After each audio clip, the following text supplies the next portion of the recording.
Hello my friends and welcome to this video today. So in today's video I want to talk about these guys here, and this is an iPhone obviously. And as we all know, iPhones and smartphones in general can produce really high quality and stunning photos and videos, and I want to talk about that today. And I know there are a ton of videos out there on how you can do cinematography with your iPhone, but I think I will do it a little bit differently. I will do a little bit of a different approach today. So yeah, feel free, stick around. I will show you a quick intro now and then we are good to go. So let's get started.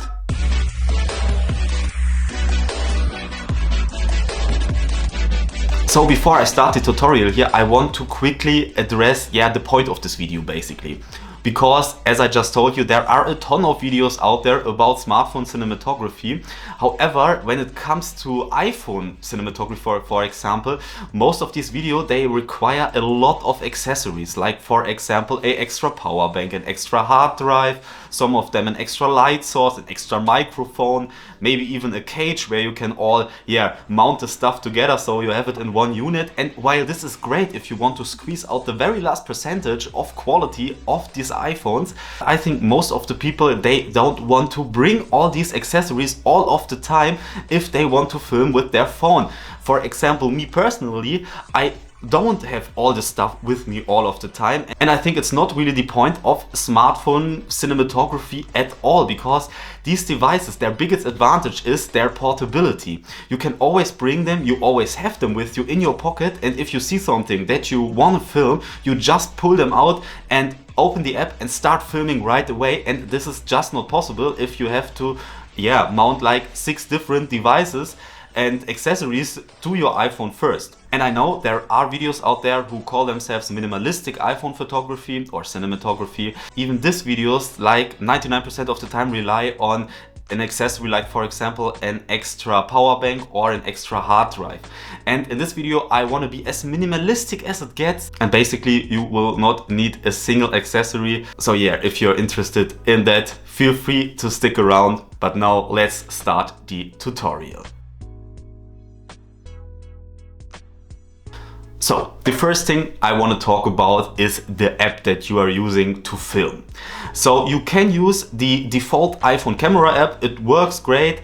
It is a super simple and intuitive app to use, and I really like that.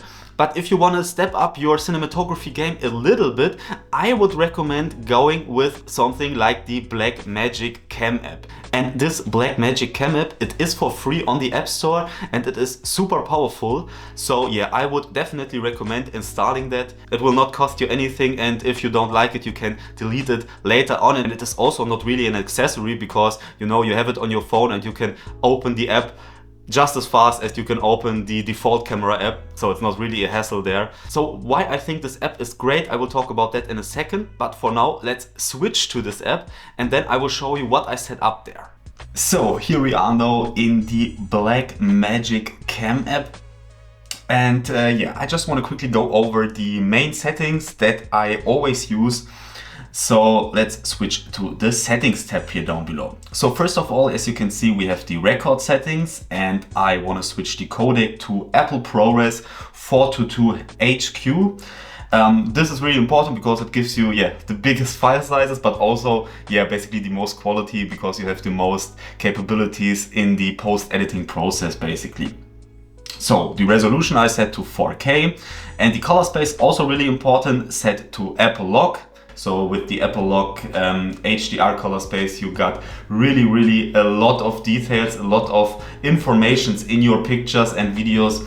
And the file sizes are pretty big, but as I said, I think it's definitely worth it if you want to edit your footage later. So you can enable the vertical video if you want to do it like this. I think most of this stuff is already set up when you install the app.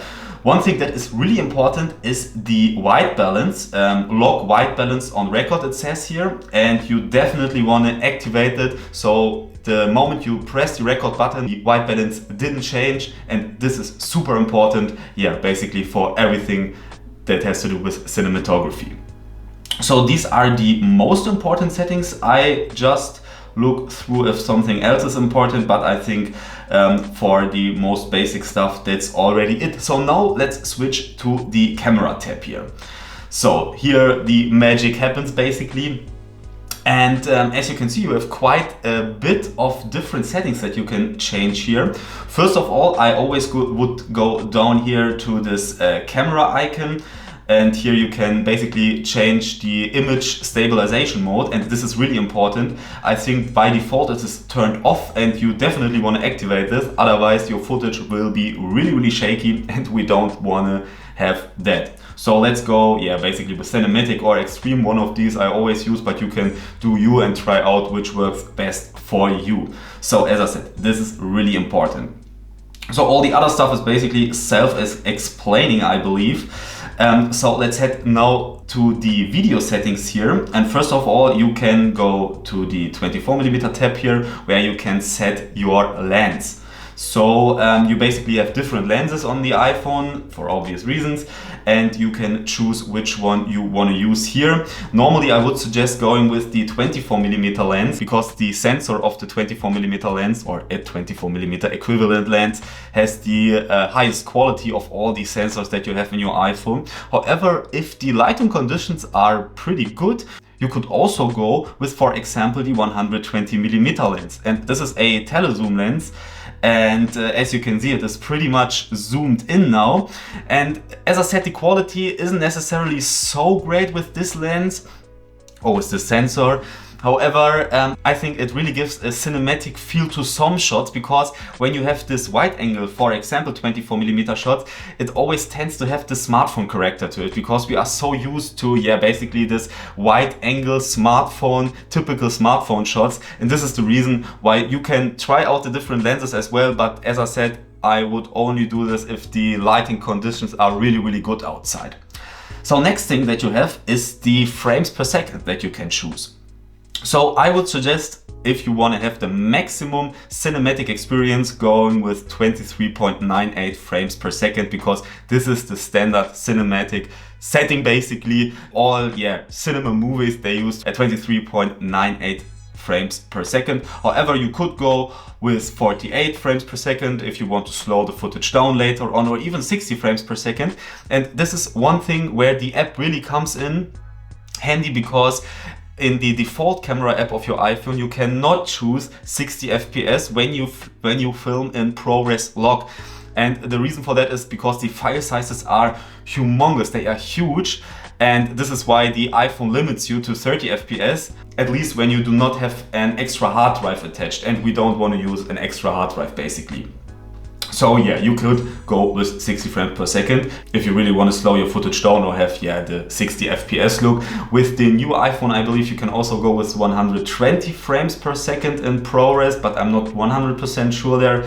So the next thing is your shutter speed. Shutter speed is super important for getting this cinematic feel to your videos. And the general rule is that you basically double your frame rate and use that as a shutter speed. So for example, I choose 60 frames per second here. And in this case, I would use 1/120th of a second as a shutter speed. If you shoot with, for example, 24 frames per second, you would only need 1/48 shutter speed. And this is where basically the most important accessory for videography comes into place, and I'm talking about ND filters, because if you have a 48th of a second as a shutter speed and you are outside, it will always be too bright basically. It is very bright, and in this case you want to basically darken your image.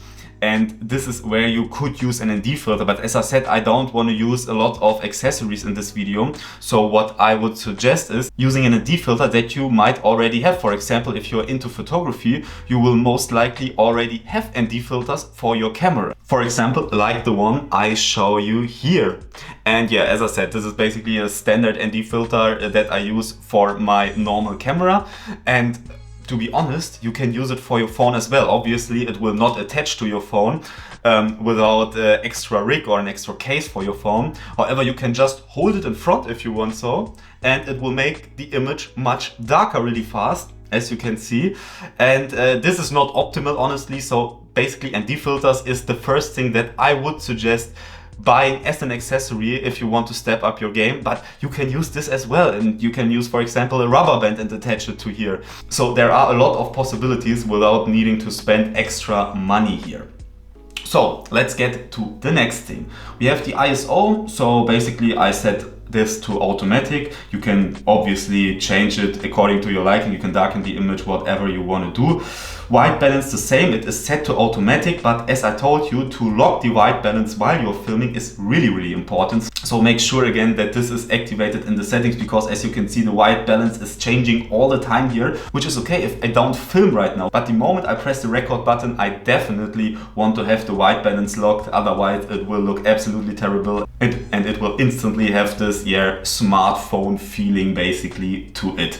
So this is basically it when it comes to the app. So let's switch now over to DaVinci Resolve. And in DaVinci Resolve, I will show you a few more tips and tricks on how I edit my footage there.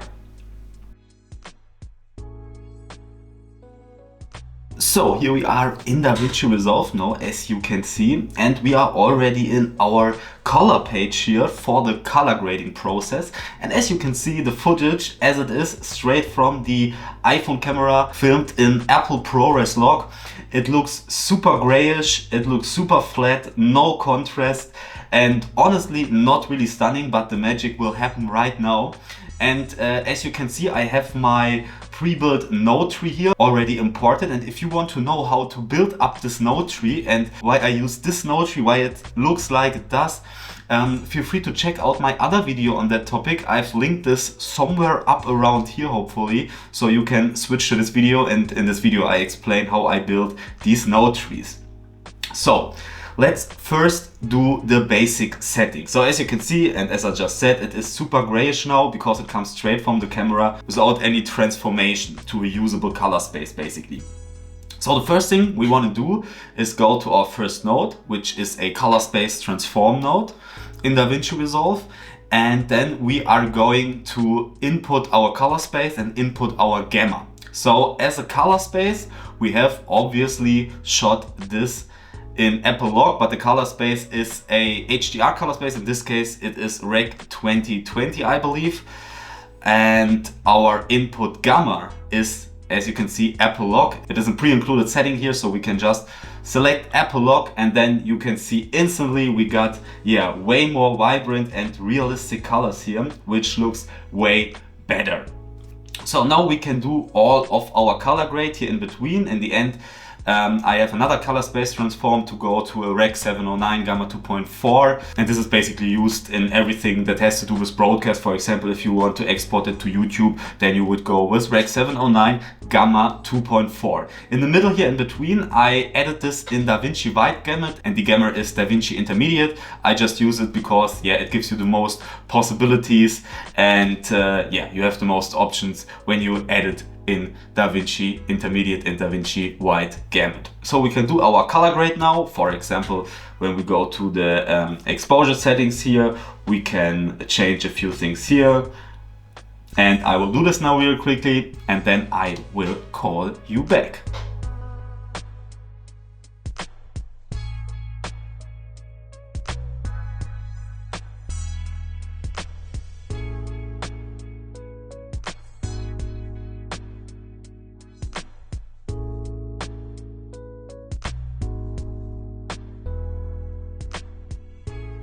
So as you can see, it looks much more vibrant now, and this is just a super quick edit obviously because I want to do this video. So I basically added this compound node here to get a film look on it. I used a LUT for that, and as I said, I have a video where I explain this in much more detail. And then I changed the saturation a bit. I edited the vignette, for example, here, so we darken the corners a little bit, and just basic stuff like that, nothing too crazy. I have a few other clips here as well. For example, I have this video here of a cargo and car ferry basically that I filmed here, which is just approaching the harbor here. And then I can edit this as well, and then I show you the results.